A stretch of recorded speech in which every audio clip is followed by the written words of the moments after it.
మొత్తం నిత్యావసర వస్తువులు తెచ్చిపోయినాయి, బట్టలు తెచ్చిపోయినాయి, సర్టిఫికెట్లు తెచ్చిపోయినాయి, డాక్యుమెంట్లు అన్నీ పోయినాయి.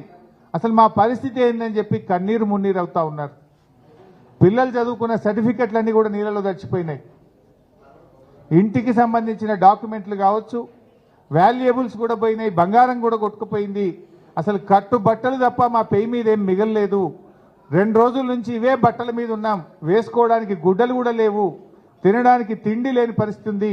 మా పరిస్థితి చాలా ఆందోళనగా ఉంది అని చెప్పి బాధపడతా ఉన్నారు. ఇది పూర్తిగా ప్రభుత్వ వైఫల్యం. కనీసం మంచి నీళ్లు కూడా అందియలేదట. 12 గంటలు డాబాల మీద ఉంటే కనీసం తాగడానికి నీళ్లు కూడా ఈ ప్రభుత్వం అందించలేకపోయింది. అంటే జిల్లా యంత్రాంగాన్ని సమాయత్తం చేయడంలో కానీ, ముందస్తు ప్రణాళికలు చేయడంలో కానీ, హెలికాప్టర్ అందుబాటులో పెట్టుకోవడంలో కానీ, ఎన్డీఆర్ఎఫ్ బృందాలను ఏర్పాటు చేసుకోవడంలో కానీ ప్రభుత్వం పూర్తిగా ఫెయిల్ అయిపోయింది.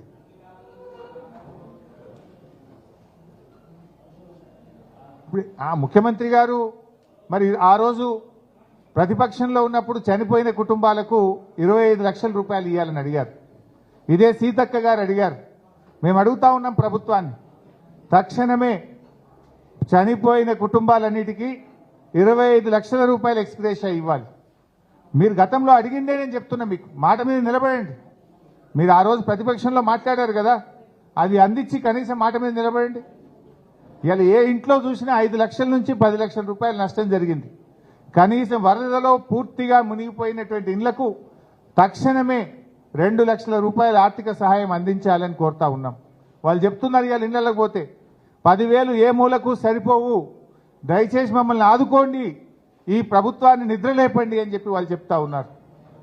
2 లక్షల రూపాయల కనీస ఆర్థిక సాయం అందించాలని చెప్పి కూడా మేము ప్రభుత్వాన్ని డిమాండ్ చేస్తూ ఉన్నాం. అదేవిధంగా పిల్లలై ఇంటర్మీడియట్ కానీ, 10th కానీ, డిగ్రీ కానీ, ఇంజనీరింగ్ సర్టిఫికేట్